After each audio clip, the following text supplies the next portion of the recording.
Hi, Joe. It's a pleasure to have you here today. So, Djo Moupondo is the head of Sodeco based in the DRC and one of our sponsors for the last, I would say, decade and partner in the DRC. So, we're really happy to have you on board with us today. Sodeco will also be sponsoring Africa Mining Forum.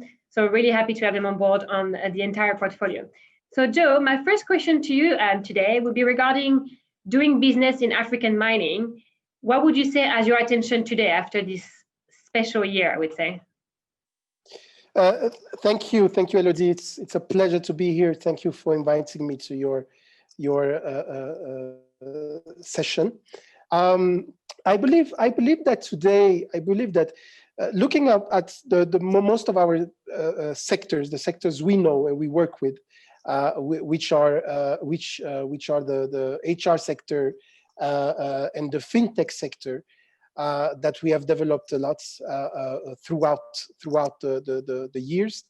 I believe that one of the main things, one of the main attention that we as a company have been looking at is really the formalization of the artisanal miners, because we especially thanks to the DRC Mining Week, the Africa Mining Week. We've got to know a little bit more about the artisanal miners and the issues and the issues and the problematics within that sector.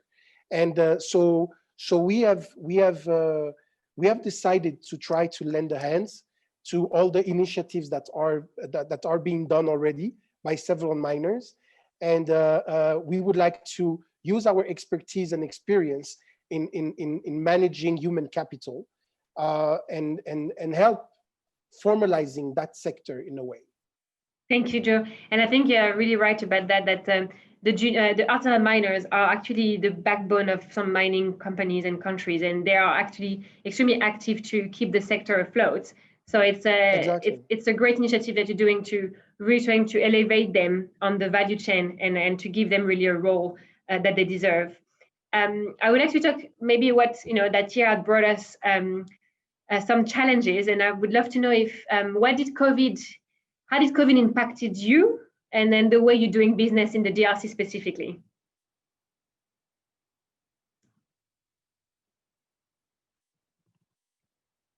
Can you hear me, Joe?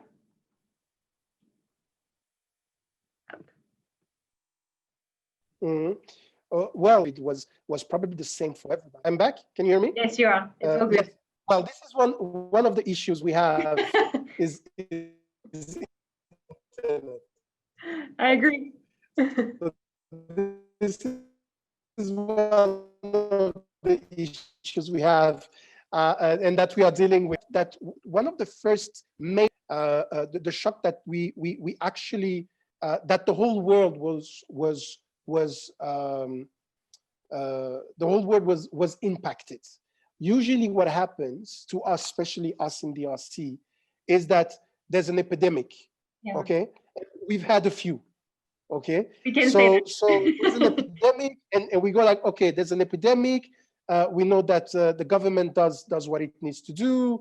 The different international organizations come in, projects are being done, etc., etc.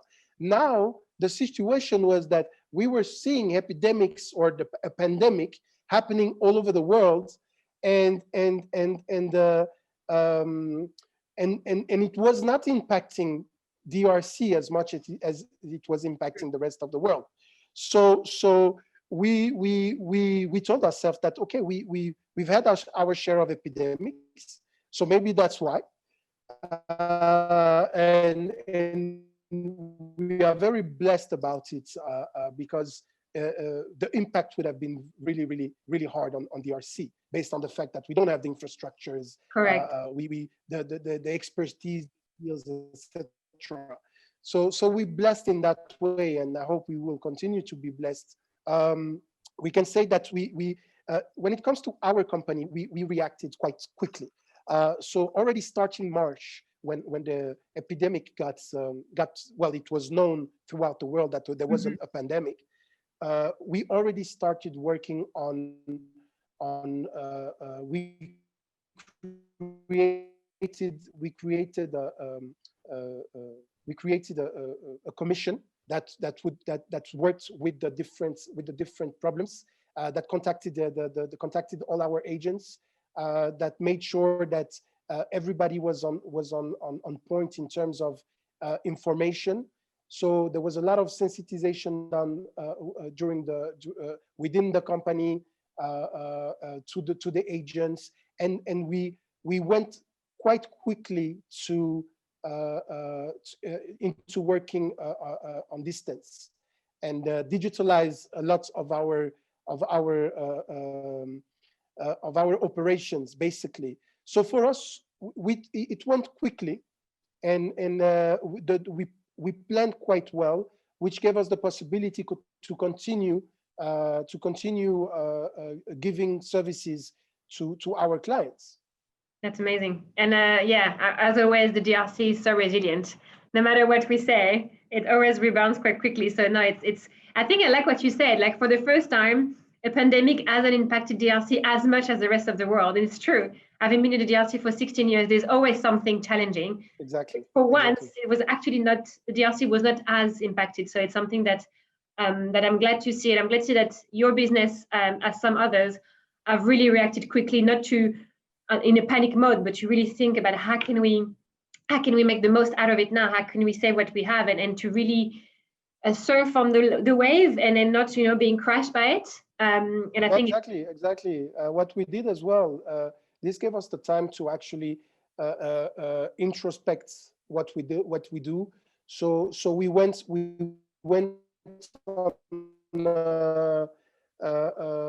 we went on kind of a mode of analysis modes. When we analyzed ourselves as a company, yeah, we looked at our different strategies. We talked to our clients to know exactly what kind of services they would want, and need they would have, in order to, like you said, in order to make sure that we are ready when everything comes back to normal. Yeah. Right?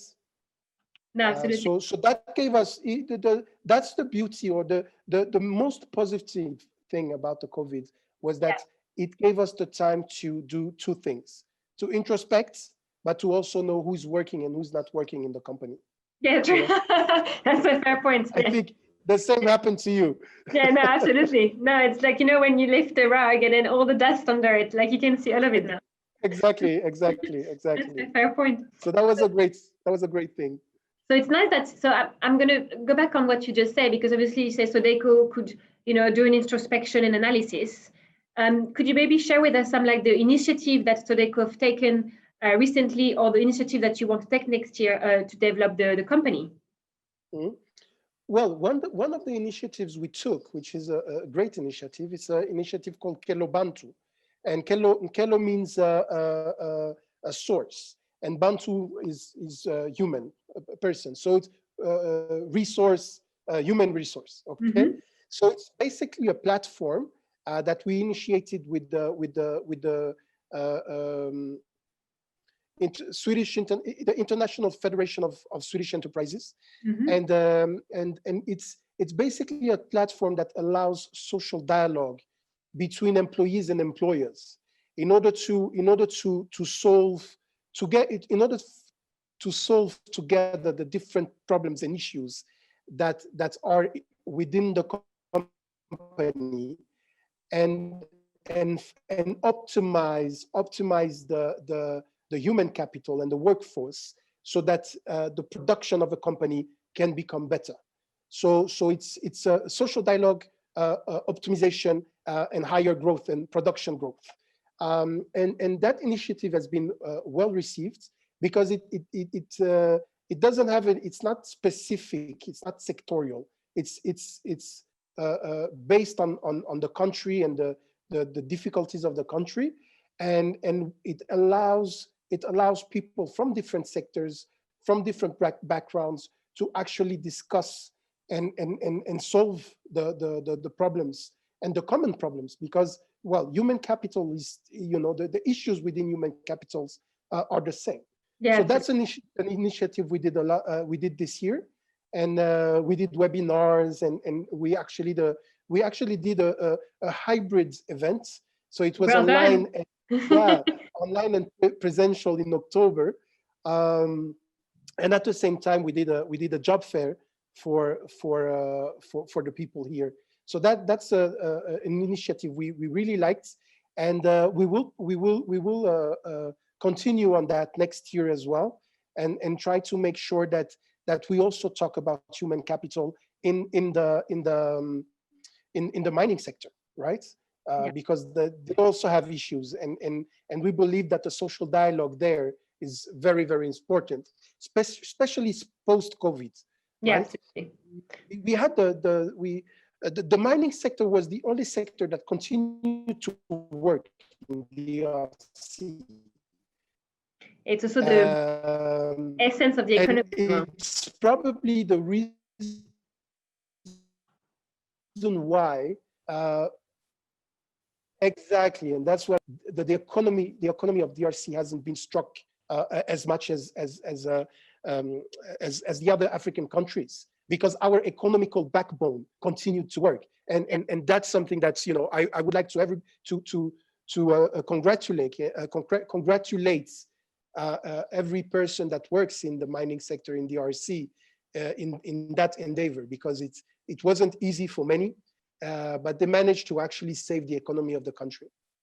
No, that's really good. And as you said, like we were straight on the phone when it happened with Louis Vatum and then Simon Tumawaku, and then they were saying, "Oh, we're stuck on the mine. They're just locked down, and they're keeping us safe." But at least it was a quick reaction as well to mitigate the risk, because we know that the DRC depends so much on the mining sector.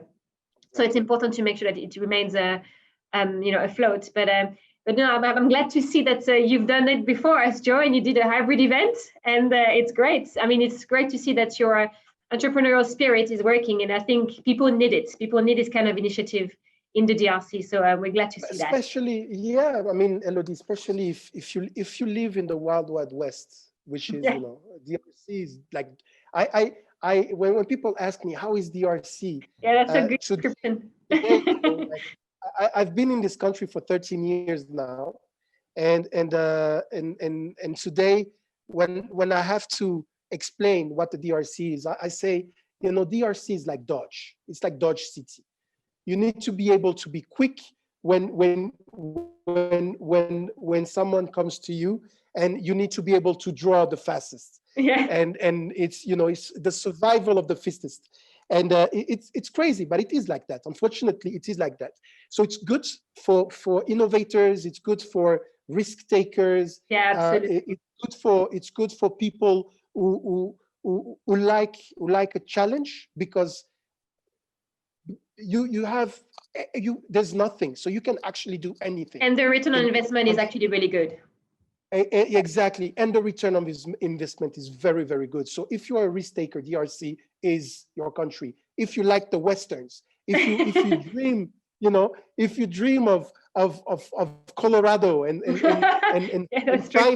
finding El Paso, come to DRC, come to Lubumbashi, come to Kolwezi, I come to love it. Kinshasa, Goma. There are so many places, and like you said, the return on investment is beautiful when it works. And then again, I mean, you need to be able to take a punch, because you will receive punches as Yeah. well. That's normal. I feel like you're already answering my last question when I say, like, what would you advise anyone that wants to invest in the DRC? Like, take a punch, but be wild and what would be the best? What would you advise the do it don'ts for anyone that wants to be in the DRC? The best advice I could give is have patience. Okay, have patience. Unfortunately, the mentality of I'm saying unfortunately because it's not something positive. The mentality of the DRC uh, uh, uh, mindset and business mindset, and even mindset in the overall society, um, is to make a quick buck, and there's no vision. I'm generalizing right Yeah, now, yeah. okay, but there's no vision on the future. People they don't have a 5-year plan. They don't even have Want a to happen 1-year plan. now. Mm. Exactly. They have the now plan. They have the now plan. What am I going to gain today? Yeah. With that mentality, and it's on different level, and it's on all sectors, and it's public and private. So when you come into DRC and you want to do a business, and you actually find that in institutional voids, and like I said, there are many, and you as an entrepreneur, you find that institutional voids, and you feel that after your analysis and your studies, you know that you can make a lot of money there. Be patient, and don't lose faith, because you will lose faith every day anyway. But so Yeah. be resilient, and because at some point you will find that you will find the El Dorado you want, and then I mean anything can happen. Anything can happen. Thanks. I do hope that the country will progress and develop. There's a lot of stuff. I mean, you've been coming to DRC for many years, and you've seen the changes. So Okay, many. you've gone through changes. The last few years, the last few years had a decline. Okay, 2015 to 2018 had a decline. I can't count 2020. Nobody doesn't exist. Nobody can really count 2020 except the internet companies and the tech companies. But if we just have hope and we try to involve ourselves and help in our way, give what we can and help in our way, the country will and because it will be a paradise on earth, because it has everything. Thanks, Djo. I think I will remain like, be patient, and then you'll find the El Dorado in DRC. It is true, like patience is key, and then building strong relationship as well with people in the DRC is essential. And that's what we learned by being in the DRC as well, that don't expect this to be happening like this because you just arrive. And I think you've been really open and honest about that, and I really appreciate it. And thank you so much for taking some time with us. Again, Djo will be our main sponsor for Africa Mining Forum for the 16th to the 20th of November. So please catch up with him on the platform. He sponsors a session on the DRC specifically. And we know that the DRC is, the spotlight is on the DRC. So catch up with Djo. Thank you very much, Djo, again for today. Thank you, Elodie. Thank you for what you guys are doing in putting and promoting DRC. It's beautiful. So thank you, guys. Okay, thank you.